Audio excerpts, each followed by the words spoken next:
Hey everybody, Mark here from Pondworks. Today it's something a bit different. We're actually investigating a leak in my own pond in the backyard. Been losing quite a bit of water for a little bit of time now, and we have searched and searched and searched for low edges and had no luck whatsoever. All our edges are up high. So it's time to start investigating a bit further, and I've already done some of the preliminary work, and one of the things that we've actually come up with, and this is actually one of my favourite plants as well, which, don't get me wrong, can still work really well in a pond. However, we do have to be mindful of where that plant is planted in your pond, and it does have to be kept under control. So that one plant, I'll spin this camera around. Okay, so that one plant is this blue carex. Beautiful, stunning grey-green or blue-grey-green foliage. Yeah, it really is one of my preferred sort of grasses to use on the edge of a pond. Loves wet feet. However, its root system is just a little bit invasive, and this isn't the first pond that we've pulled this plant out of.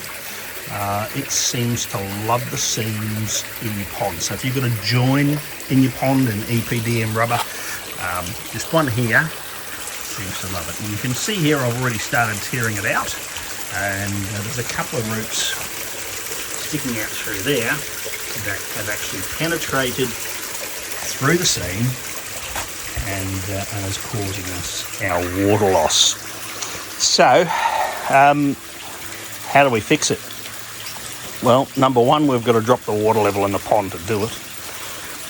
Dry the liner out and patch it up. Remove all the root matter and patch it up with some seam tape and primer.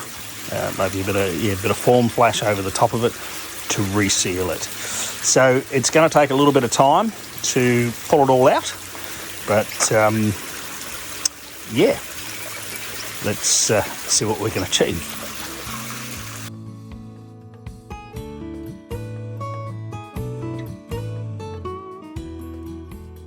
Okay, so we've got our water level down low enough now to see the extent of the damage, and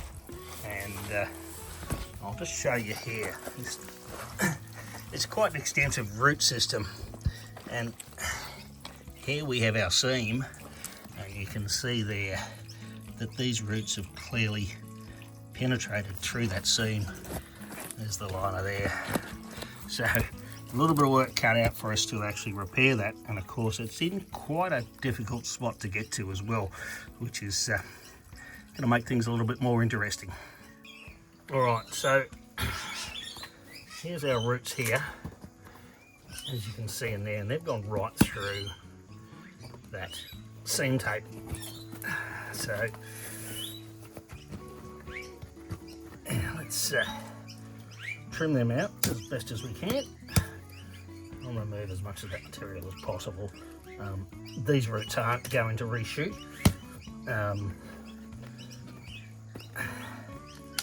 because they haven't, popped back up on the other side or anything like that. There's not enough growth in there. So it is a rather difficult spot to get in here and patch. We might even have to remove some more rocks. There you go. You can see on the underside there where the roots have actually gone through in this seam. There's quite a large bulge there. So we're going to trim this flap all the way back to the seam tape.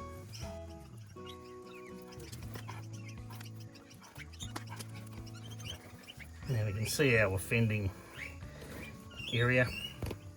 It's a bit of old goo.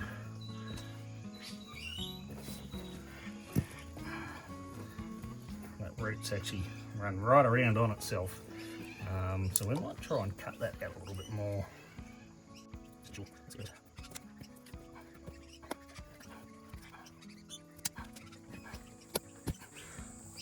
Yeah, quite a hefty piece in there.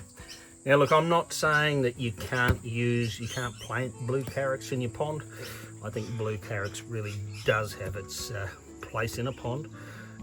However, be mindful of where you're planting it. If you've got seams in your pond, this is what can happen, is those roots travel through and they create these holes, and then before you know it, yeah, you're back to square one, topping up for water all the time.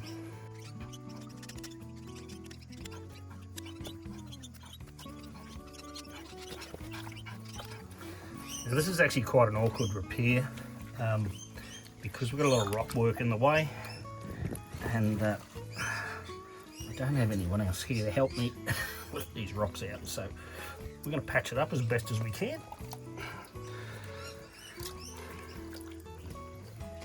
And first of all, we've got to get it cleaned up, so we'll get our scourer and give it a good scrub and get our surface as clean as possible, ready to go.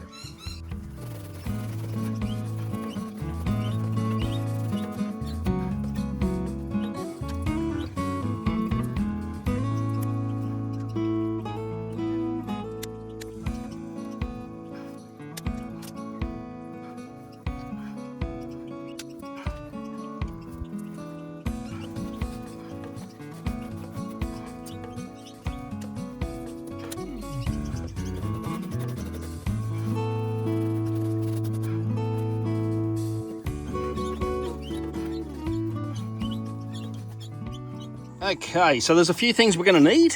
Our quick prime plus primer, of course, some seam tape, a bit of off-cut liner, which I haven't got here at the moment, but you'll see afterwards, our easy sealant, a scourer, a good pair of scissors, a sharp pair, and if you've got one, a heat gun.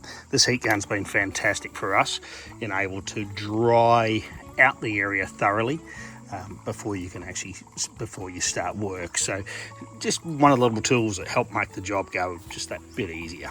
So but anyway, let's get our bit of liner and let's make up a piece of patch. Now this is just a bit of scrap off-cut liner that I'm using here. I'm not going to rake a real big piece. We are going to trim this down a bit. This is wider than what's required, but we've just got to clean a piece up. And look, and sometimes instead of cutting it out like this, it's easier to apply it to the actual liner, lay your seam tape out. But anyway, I'm going to get this out of the way so that you can see it better. Alright, so the first thing we're going to do, as I say, this is an off-cut scrap piece of liner. It is a bit dirty, so we've got to clean it. Alright, so I'm just using a microfiber cloth. It's generally one of the better things that we find to use in the field. It certainly gets a lot of that dirt and grime off and gets that surface prepared. So the one thing, and I'm just using a bit of water on it, but the one thing that we've got to be really conscious of when we're using something, you know, like water to clean this up, is that we have to make sure the surface is thoroughly dry before we apply our primer. Okay, I'm going to clean both sides of it, just to avoid contamination. So we don't want any sort of contamination with our primer. So I'll get the heat gun and yeah, we'll quickly dry that up. Okay, now of course if you haven't got a heat gun, you can stick this out in the sun, and you can see there the moisture. You should be able to start to see it, I hope. Maybe if I angle it this way. You can see the moisture actually wicking up off that bit of liner there, and we're going back to a nice dry product. Yeah, as I say, if you haven't got a heat gun, you can stick it out in the sun to dry. It's perfectly fine. Sounds like the battery on this heat gun's actually going down a bit too, so I might have to change batteries in a second, but we might have enough to at least get this piece here done. So yeah, really important to have your liner as dry as possible. Any form of moisture in this application will pretty much render it ineffective. Alright, now with our clean scourer, we'll just give it a bit of a wipe over. just to get rid of any other oxidants and whatnot on the surface.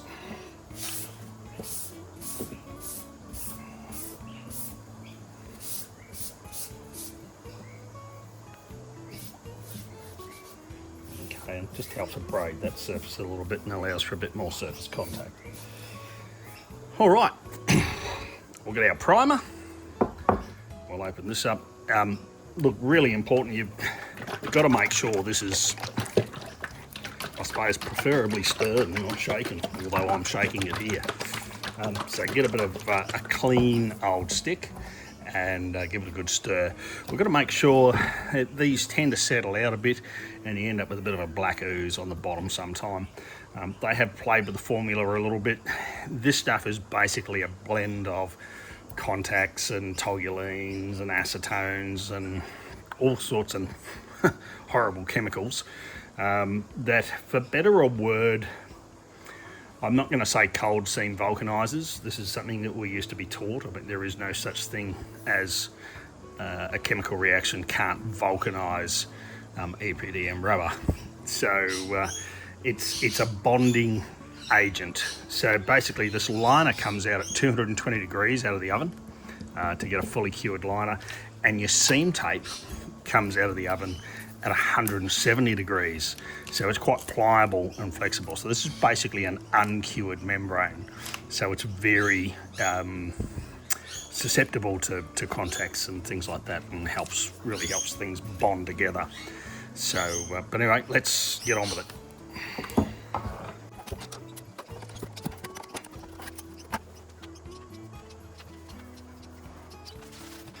Okay, so got our mixing paddle there. This is actually an old model helicopter rotor blade, so this will work rather well.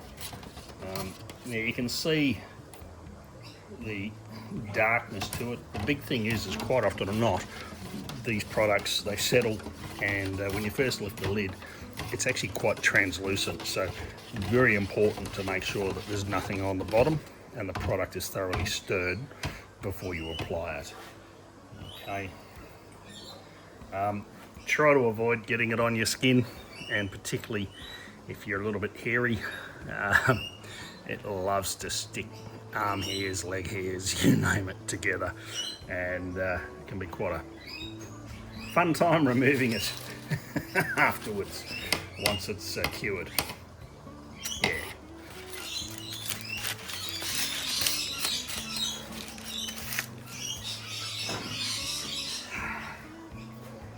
Okay, so we've got a scourer here that we use all the time for this application. This is just a folded scourer, and what we're going to do is we're going to dip it in there, and now we're going to apply a strip to our liner. Now this does cure fairly quickly, and one of the things is it's really important to make sure that you've got good consistent coverage where your seam tape's going to be applied. And the other side of it is we can't put our seam tape on straight away.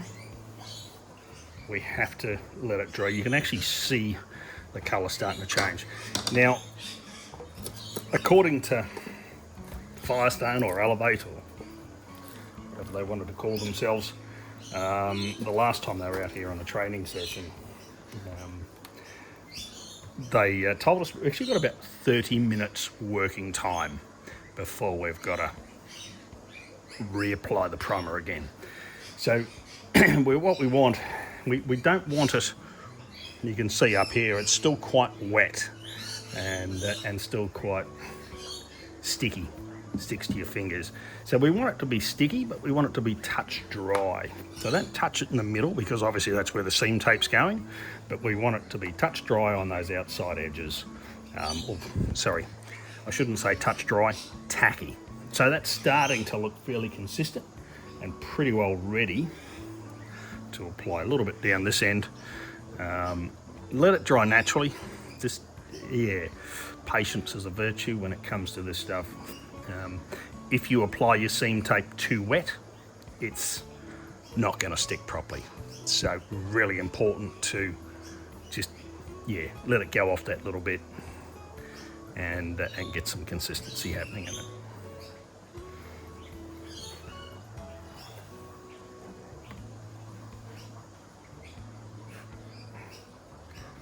Okay, I'm pretty happy with that. You can sort of see my finger sticking to it and it's starting to peel up. So that's virtually ideal now to start applying.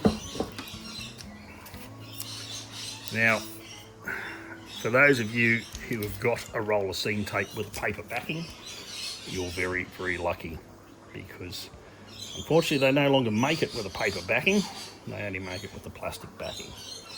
So paper works so much better.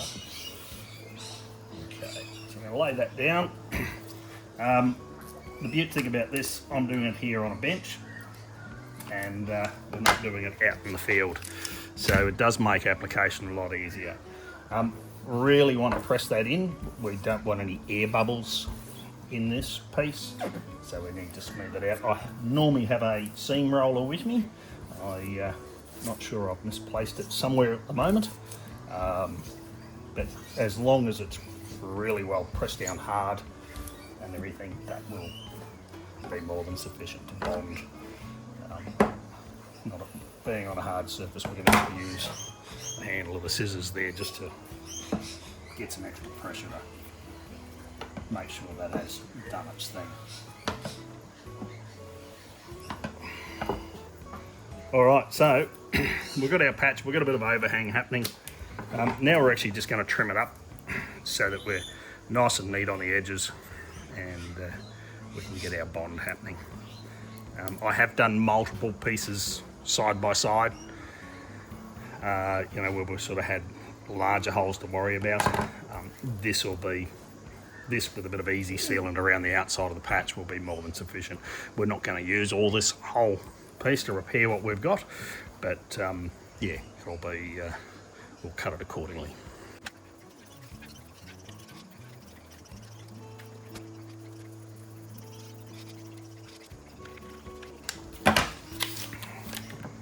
Okay, there's our seam tape patch ready to go. Now let's go back to the pond and clean up the rest of the mess. Now we've trimmed all our liner back to where the seam tape is. We'll just tidy up any of those little edges to allow us to get maximum adhesion.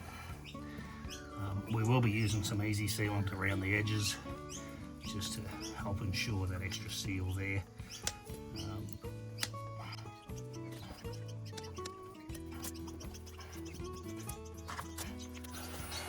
Okay, and of course we've got to make sure that area is extra dry, so it's out with the heat gun. And once again, this has been a bit of a game changer for us. It's really allowed us to speed up our process. Instead of sitting there wiping with cloths, and particularly if it's a somewhat damp sort of day, you know, all these things take so much longer to dry out. I suppose we're going to be fortunate we're not in some of the colder climates where things just don't want to dry.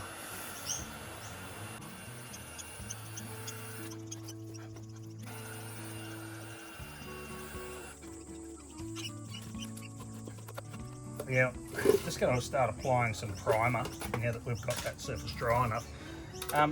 Something I just want to add, when you're using primer as well, always make sure that you keep the lid on the can. The toluenes and who knows what else, other chemicals and everything that they put in this stuff evaporates very quickly, so very important to keep that lid on. Otherwise you'll find what happens is it starts to, as it evaporates off, the primer itself gets very thick and gooey, and basically when it's at that stage it's lost its goodness to be able to do its job properly. So just bear that in mind, is keep it sealed.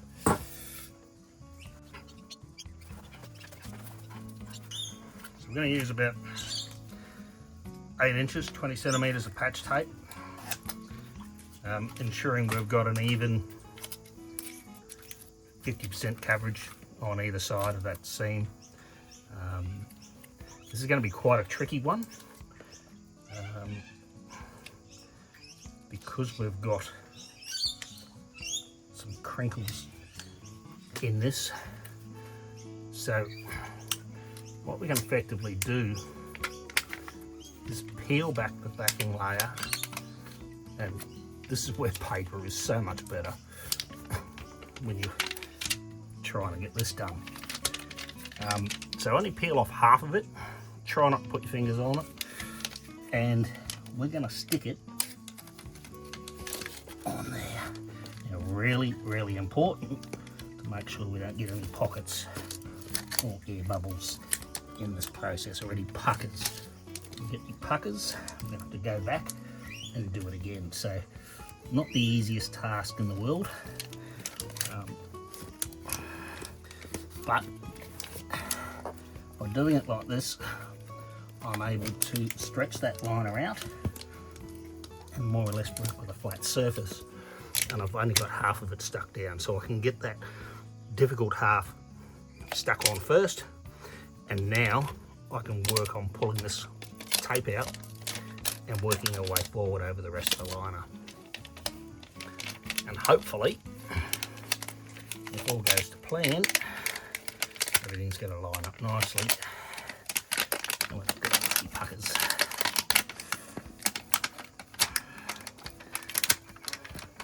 It's one thing to seam in on a nice bench all the time, and they teach you these things on a flat surface, but I can tell you, when it comes to seaming in the field, we're playing with a whole different box of dice.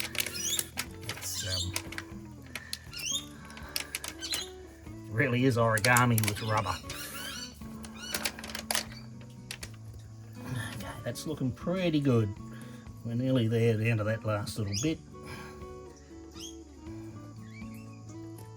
Okay, now we've got no puckers there.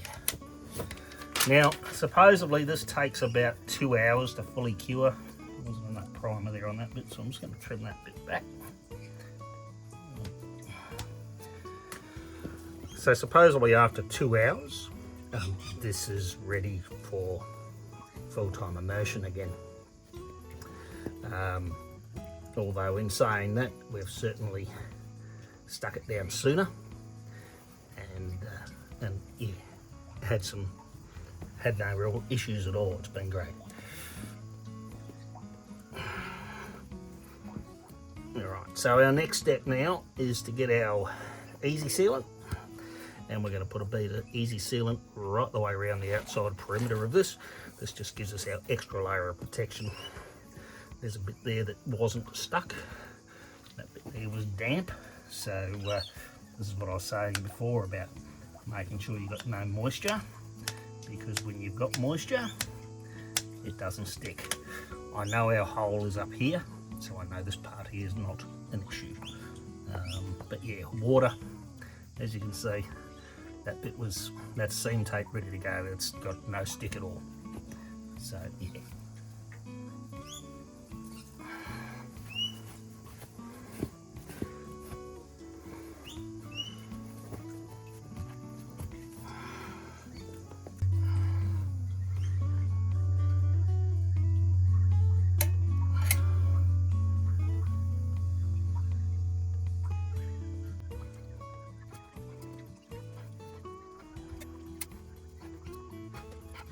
All right, we're going to let that go off for a bit, and then we'll stick some rocks back in, fill our pond back up, get everything up and going again, and hopefully that's the only leak. All right, so if you've got issues in your pond, I suppose one of the big things we've got to, it's taken me a bit of investigation to find this, and this is in my own pond. I suppose it's the old story, the builder's house is never built, the mechanic's car's never finished too. But yeah, look, one of the big things, if you are losing water, the first thing that I need you to do is turn your pond pump off Okay, fill your pond up to its normal level and let it sit overnight. Okay, and let's see where that water level drops to. If it drops more than half an inch to an inch, so say 15 millimeters, 25 millimeters, if it drops more than that overnight, then you've got a leak somewhere, and it's somewhere in your pond. So your next step from there is we've got to let that pond sit and wait for that water level to drop all the way down. Okay, very important that we wait for that water level to drop all the way down, because once it stabilizes, we've then got a line to follow on where that leak may be, and we can start to look for that. If you don't lose any water and everything's perfectly normal the next morning, turn your pond pump on and start looking in your waterfall or your stream. The odds are pretty high that that's where your next issue is going to be. Or in some cases, it can even be in the plumbing. We have had a few where we've actually had to pressurize the plumbing to be able to find the fault. And basically it was glue joins and the pipework that had separated. The pipes of the plumbing had been compromised. So yeah, so look, that's just a few tips. As I say, we've fixed this one. You know, really love this blue-grey Carex, but sometimes it's not the, you just got to be a little bit mindful about where you plant it. All right, guys, hope this has been a big help to you all. Have a great day, and we'll catch us all soon. Cheers.